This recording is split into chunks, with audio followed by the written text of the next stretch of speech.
Assalamualaikum warahmatullahi wabarakatuh. Selamat pagi rekan-rekan mahasiswa Teknik Sipil Universitas Muhammadiyah Yogyakarta yang saat ini sedang mengambil mata kuliah struktur baja.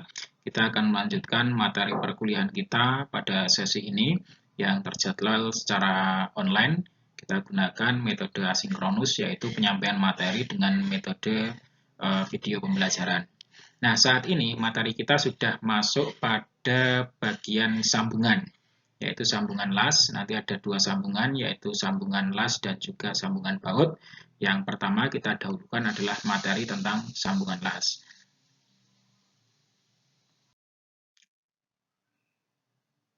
Nah, tujuan pembelajaran kita mempelajari tentang bab sambungan las ini adalah mahasiswa setelah mempelajari bab ini mampu membedakan yang pertama jenis-jenis sambungan. Jadi nanti ada sambungan las seperti apa, sambungan baut bagaimana. Nah, kemudian menghitung kapasitas las dari masing-masing jenis las, karena teknik pengelasan itu ada berbagai macam. Yang itu kompetensinya akan kita dapatkan pada sesi pembelajaran kali ini. Nah, kemudian dilanjutkan melakukan proses analisis dan desain sambungan konstruksi baja dengan menggunakan berbagai jenis sambungan las. Nah, sehingga setelah mengikuti perkuliahan secara online dengan video pembelajaran ini, teman-teman bisa mendapatkan kemampuan meliputi 3 kompetensi kemampuan yang ada ini.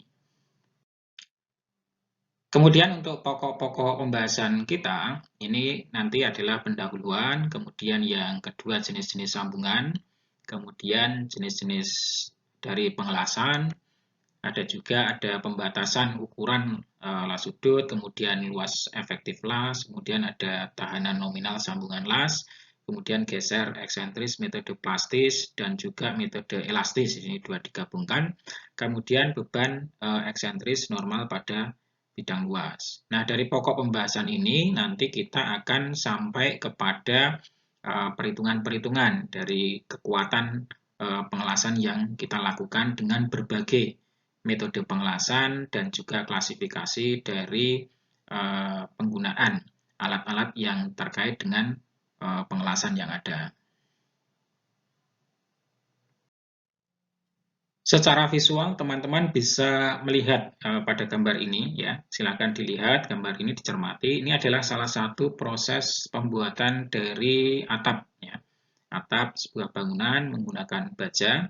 Jadi atap ini sebelumnya sudah dilakukan perhitungan, kemudian didesain. Nah, didesain meliputi batang tarik, ya, batang tarik dan juga batang tekan yang ada di seluruh bagian dari elemen truss ini atau kuda-kuda ini. Kemudian sudah dinyatakan aman dari perhitungan. Nah, kemudian dibuatlah detail engineering design atau gambar desain. Nah, gambar tersebut diserahkan kepada kontraktor, kemudian dilakukanlah pembangunan atau pembuatan.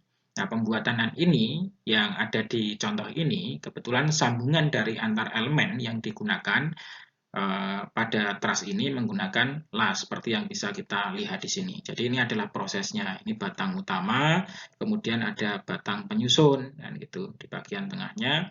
Nah, dipasang di bagian atas ini, ya kalau orang melihat seperti kupingan ini untuk memasang gording nantinya. Jadi nanti ada elemen gording yang ditempatkan di atas kuda-kuda dan digunakan untuk sebagai penyangga atap. Nah, atap itulah nanti semuanya yang akan dibebankan kepada kuda-kuda. Nah, seperti inilah proses pengelasan yang kita nanti akan detailkan terhadap setiap kategori dan klasifikasi berdasarkan peraturan yang berlaku. Kemudian terkait dengan peraturan yang digunakan, tentunya kita di dunia engineering pasti ada acuan yang dijadikan sebagai dasar untuk melakukan sebuah aktivitas dalam proses konstruksi maupun desain. Nah, yang kita gunakan di sini SNI 1729 tahun 2020, ini yang keluaran terbaru. Nah, pada desain sambungan ini, kawan-kawan bisa melihat pada bab yang C, ya, bab C tentang desain sambungan.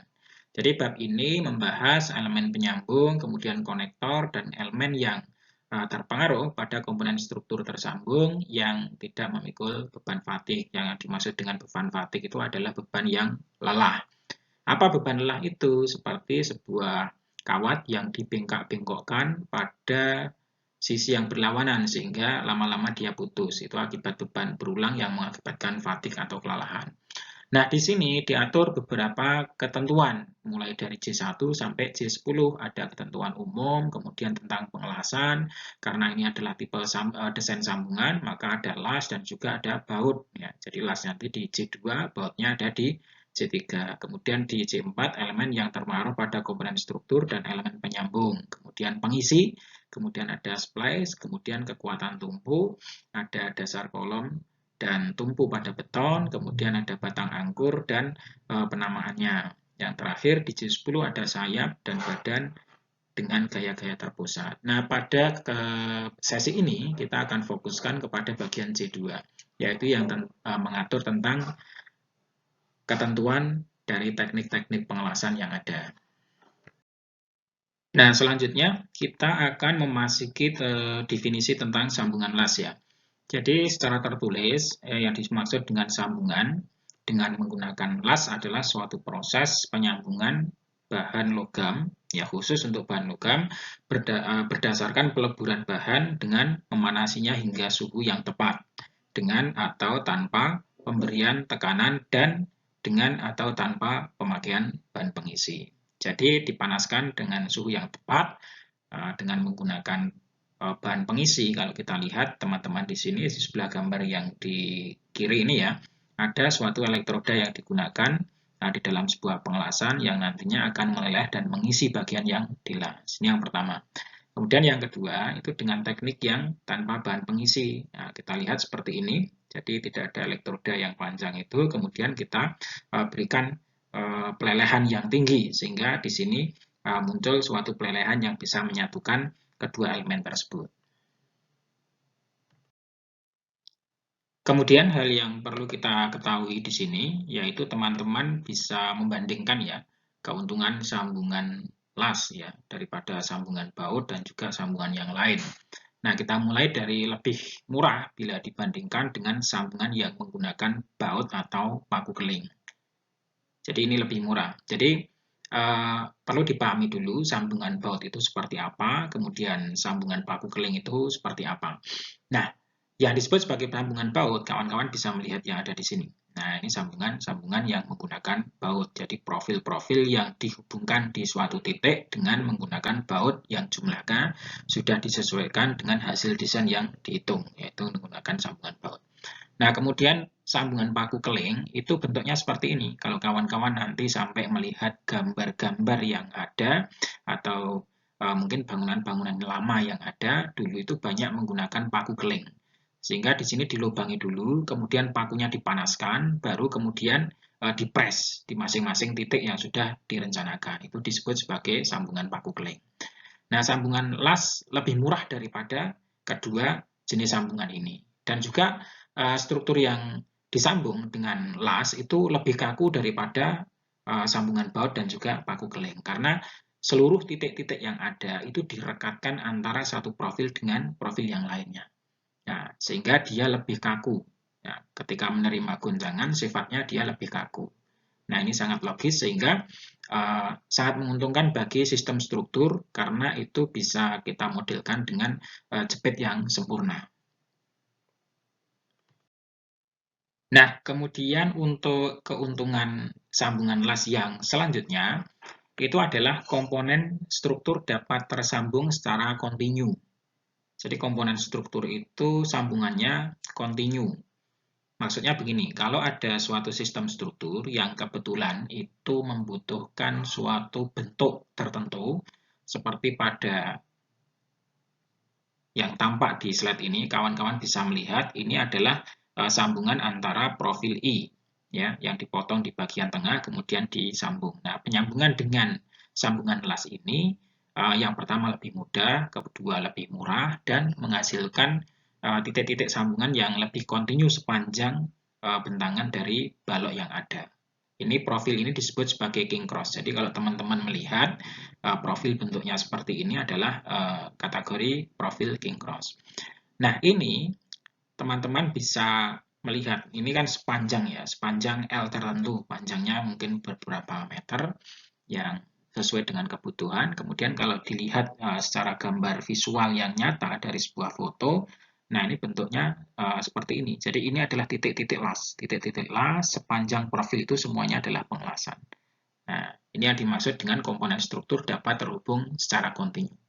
Kemudian mudah untuk melakukan proses desain struktur, kan gitu. Jadi dengan proses desain tipe dari struktur kolom misalkan menggunakan king cross seperti ini, nah ini sangat mudah dengan menggunakan tipe sambungan las. Sehingga engineering judgment kita, kalau kawan-kawan nanti mendesain suatu bangunan, ya silakan dipertimbangkan titik-titik kemudahan yang perlu menjadi pertimbangan dalam melakukan desain untuk proses construction-nya. Nah, kemudian tingkat kebisingan yang rendah. Logikanya seperti ini, kawan-kawan bisa membandingkan ketika kita ingin membuat lubang baut sepanjang dari kolom yang ada atau batang yang ada seperti ini. Ini kan harus melakukan pengeboran di berbagai titik. Gitu. Nah, pengeboran itu sendiri juga sangat bising. Ya, pengeboran di berbagai titik sepanjang itu, nah itu bisa direduksi dengan menggunakan elektroda yang kita caskan untuk menyatukan dari elemen-elemen yang akan kita build, ya, kita bangun dalam suatu komponen batang. Jadi ada beberapa kemudahan dan keuntungan yang kita dapatkan dari tipe sambungan las ini. Nah, selain itu, ada beberapa keuntungan lagi yang kita dapatkan dari tipe sambungan las ini. Nah, misal pada gambar ini, kawan-kawan bisa melihat, ini adalah elemen struktur yang bentuknya adalah bundar ya, PSR kan gitu. Nah, pada jenis elemen struktur tertentu, ya, tertentu itu bisa banyak, di mana tidak dapat digunakan sambungan dengan baut atau paku keling tadi, maka bisa digunakan menggunakan sambungan las. Misalkan pada elemen struktur berbentuk bundar, kalau di SNI disebut sebagai PSR kan itu. Nah, seperti ini dalam proses pengerjaannya, nah teman-teman bisa membayangkan nanti kalau kita mau membaut, nah baut itu kan butuh alat penyambung kan gitu, alat penyambung.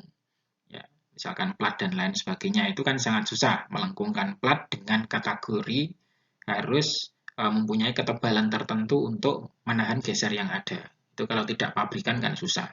Jadi kalau di lapangan bisa simpel kita sambung dengan sambungan las dengan kekuatan atau mutu las seperti apa. Nah, itu nanti elektrodanya sudah bisa dilakukan pemilihan mau menggunakan kekuatan las seberapa. Itu bisa direncanakan. Nah, selain itu, sambungan las itu juga bisa dikombinasikan. Jadi, dengan gambar visual yang ada di sini, lebih mudah untuk kita pahami bahwa di sini ada dua macam sambungan, yaitu yang satu menggunakan baut, kemudian yang satu menggunakan las. Sehingga dapat dikombinasikan dengan sambungan baut, di mana plat penyambung dilas terlebih dahulu pada elemen balok sebelum elemen balok dihubungkan ke kolom dengan menggunakan sambungan baut. Tujuannya apa? Tujuannya adalah mempermudah dan mempercepat proses construction. Jadi yang dibaut itu hanya pada bagian kolom saja. Di bagian balok sudah kita tentukan titik posisi pengelasannya seperti ini, presisi lubang antara kolom dengan baloknya terhadap alat penyambungnya seperti ini, sehingga nanti ketika kita angkat di beberapa gedung bertingkat yang tinggi seperti itu memudahkan. Jadi proses penyambungannya hanya pada sisi kolom saja.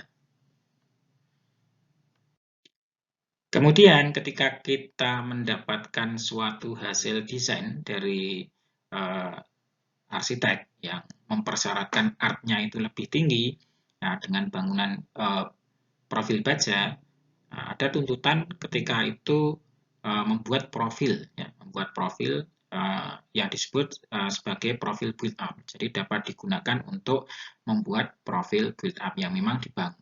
Bentuknya bisa box seperti ini, bisa ada untuk plat girder, kemudian ada yang seperti ini, yaitu disebut sebagai king cross. Sehingga dengan adanya teknik penyambungan dengan menggunakan metode pengelasan, ini akan sangat mudah dilakukan.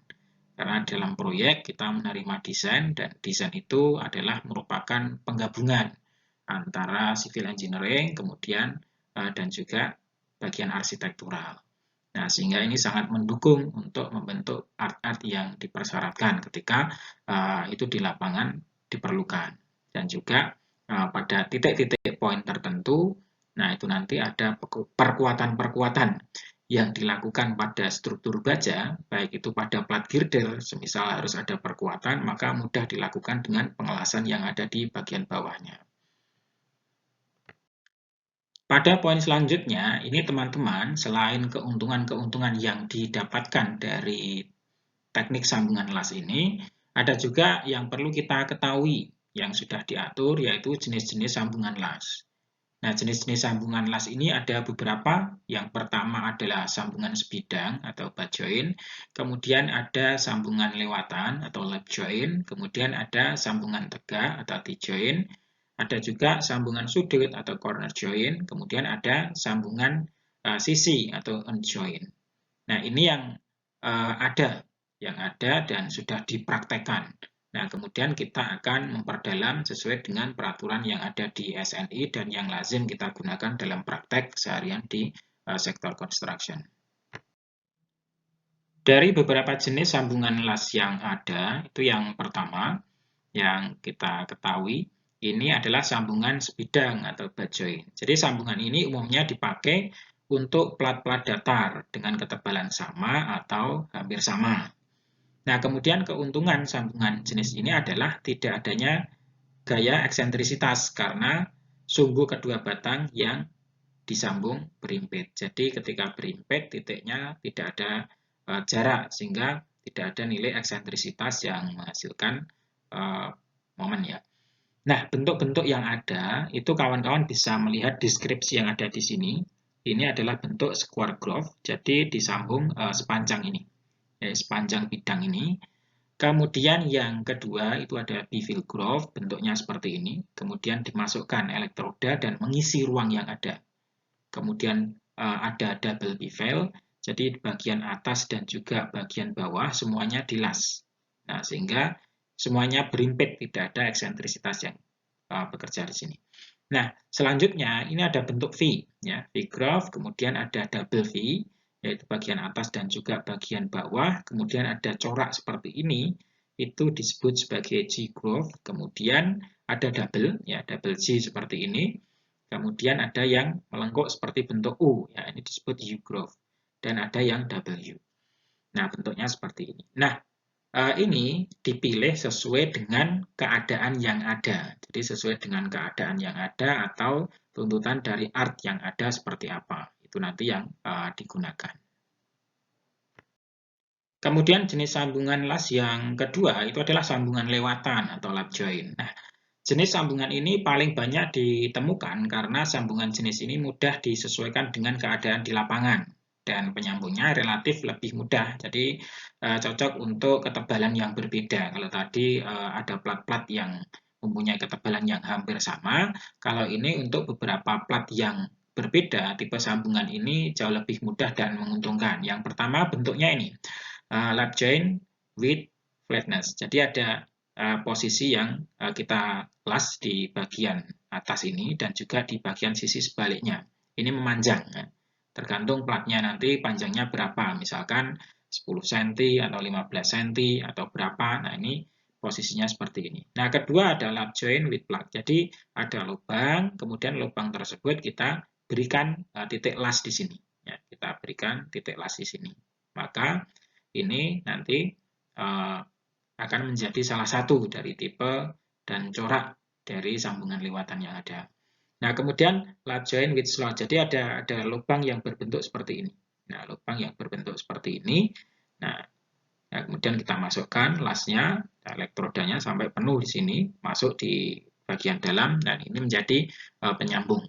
Nah, dari ketiga proses ini yang paling mudah, ya, paling mudah dan paling hemat waktu adalah yang ini, lap joint. Karena tidak perlu melubangi terlebih dahulu, langsung di bagian titik ujung di sebelah kiri, bagian bawah, dan kanan bagian atas, yang kemudian dilas panjang plat yang ada, profil yang ada, nah itu sudah menyambung menjadi satu kesatuan. Selanjutnya adalah sambungan tegak atau T-joint. Jadi jenis sambungan ini banyak dipakai terutama untuk membuat penampang build-up gelagar berbentuk I. Nah, gelagar berbentuk I. Nah, tadi kan kita sudah menjelaskan ada build-up berbentuk king cross, tapi juga ada juga build-up yang berbentuk E, ada juga yang berbentuk box. Kemudian pengaku atau stiffener pada gelagar. Jadi yang pertama itu bentuknya itu ada flash corner yang posisinya seperti ini. Ini dilas di bagian dalam, bagian bawah ini, dengan memaksimalkan atau menyamaratakan bagian sisi luarnya. Kemudian half open corner itu diambil separuh saja, perbedaannya di sini. Nah, separuh. Tujuannya apa? Kalau nanti ini perlu ada profil di sebelah kanan, maka bisa dilas lagi. Kemudian full open corner, ada yang seperti ini. Nah, full open, jadi bagian ujung-ujungnya saja yang dipertemukan. Nah, kemudian setelah itu ada bevel corner inside. Jadi ada corak potongan yang ada di dalam bagian ini. Kemudian ada yang di luar atau yang outside. Nah, ini semua itu dipilih berdasarkan kebutuhan di lapangan. Semisal pengaku bagian stiffener, ketika nanti proses pelaksanaan pengelasan yang ada di gelagar itu, nah itu dilihat lebih mudah menggunakan mana, yang sebelah sisi kiri ini atau yang sebelah sisi kanan. Jadi itu pertimbangannya adalah kemudahan. Kalau dilihat dari bentuknya, maka itu termasuk seluruhnya adalah kategori sambungan tegak atau T-joint. Kemudian jenis-jenis sambungan las yang berikutnya adalah sambungan sudut ya, atau bagian corner joint. Jadi corner joint itu ada G-groove corner outside yang seperti ini, ada juga yang inside. Jadi nanti sesuai kebutuhan. Kebutuhannya adalah faktor kemudahan di lapangan itu nanti lebih mudah dikerjakan dari inside atau outside-nya. Kemudian ada bentuk yang U seperti ini. Nah, bentuk U yang seperti ini. Kemudian ada V-groove corner. Nah, corak seperti ini itu harus dilihat. Jadi dilihat dari produk profil yang ada. Seumpamanya produknya memang bentuknya sudah seperti ini, jadi bagian ujung dari tepi platnya itu sudah memang bentuknya tidak datar, maka bisa kita gunakan model V-groove seperti ini. Dan itu.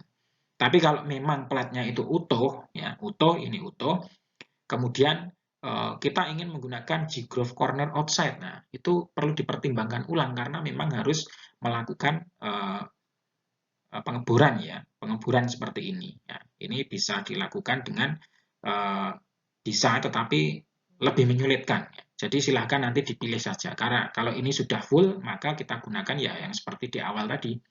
Ya, kita gunakan. Kalau memang produknya sudah membuat corak demikian, maka ya baru memilih tipe sambungan yang seperti ini. Sehingga itu perlu untuk dipertimbangkan, teman-teman.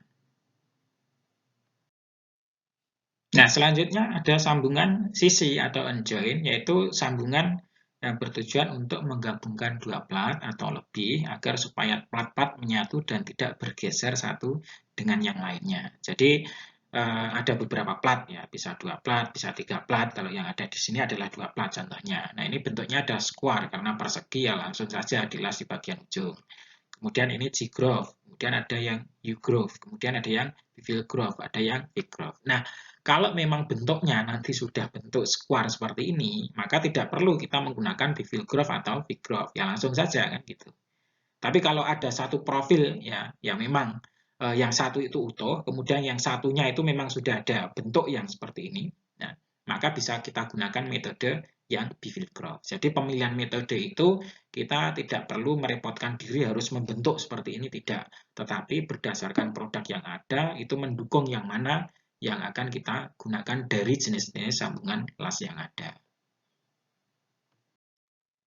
Dari beberapa jenis las yang ada, kemudian kita masuk kepada peraturan atau kode yang berlaku di Indonesia, maka di Indonesia ini mengeluarkan SNI yang diatur di kode 1729 yang terbaru tahun 2020. Nah, teman-teman bisa melihat jenis-jenis las yang dipakai. Sehingga nanti ketika kita mengerjakan suatu project construction, ya milihnya yang ini, kan gitu. Milihnya yang ini. Karena apa? Semua project construction itu harus ada dasar. Nah, dasarnya adalah peraturan yang berlaku dan ditetapkan pada tahun yang kita masih masuk kepada range yang dikeluarkan. Misalkan ini yang terbaru 2020 ya harus dipilih 2020. Tidak menggunakan 1729 tahun misalkan 2002.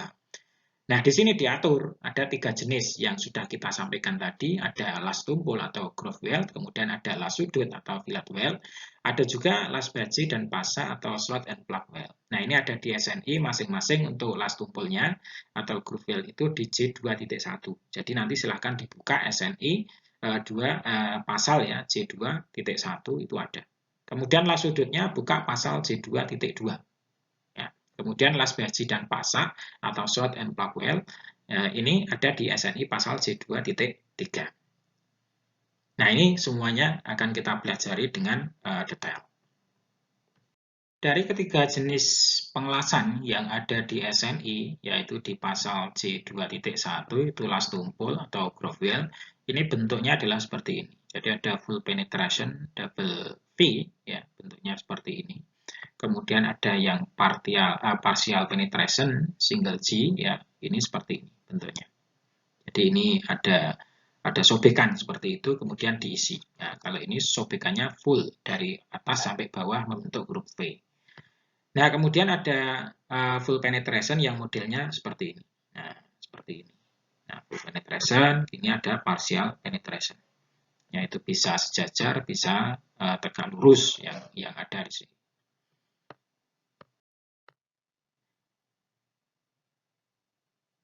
Nah, kemudian yang kedua, jenis las sudut atau fillet weld.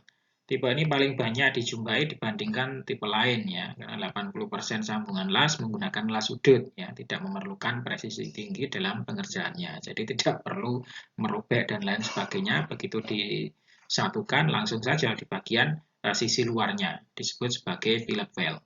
Nah, ini nanti kebijakannya bisa ada di satu sisi, ada juga yang di dua sisi. Jadi tergantung dari gaya yang akan ditahan. Ini ada gaya tarik, kemudian ada gaya geser. Nah, ini kalau memungkinkan hanya satu sisi, ya sudah berdasarkan hitungan dibutuhkan las setebal sekian dengan panjang sekian, dan itu hanya satu sisi saja. Kalau lebih dari itu bisa diperkuat di sisi sebelahnya atau yang bersebelahan ini.